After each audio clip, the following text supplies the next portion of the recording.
Fundamental basics of cardiac MRI. So just a show of hands, how many of you are interested in cardiac MRI?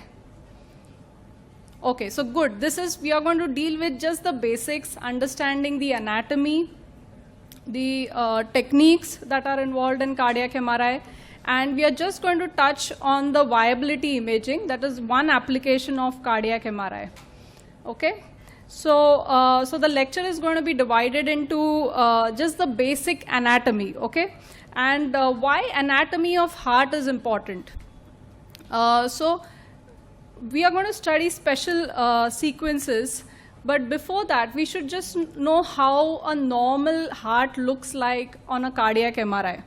We should understand what is meant by the cardiac axis, what are the imaging planes, and what are the special views that we require to tailor our study.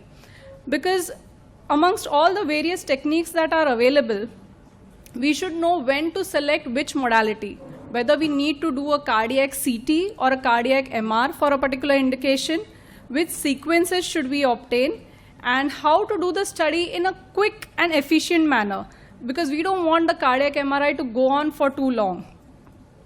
So I would like to stress the importance of optimizing your cardiac MR study according to the clinical indication or the clinical question which needs to be answered. So coming to the anatomy of heart. Why is the anatomy of heart so different? So as soon as you start any particular MRI, which is the first sequence that is acquired, anyone?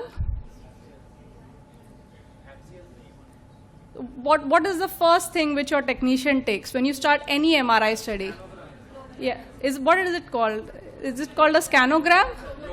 Localizer. So the MR term for a scanogram would be in your X-ray or in your CT, sorry. So what is known as the localizer? And your localizer always comes in 3 planes, which are the orthogonal planes of the human body, which is coronal, sagittal, and axial.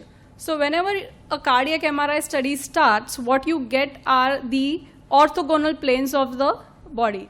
But just be aware, these are not the planes in which you would want to image the heart. These are the planes which you acquire in your localizer. And unlike the other organs of the body, the heart is unique, in which when we study the heart, we have to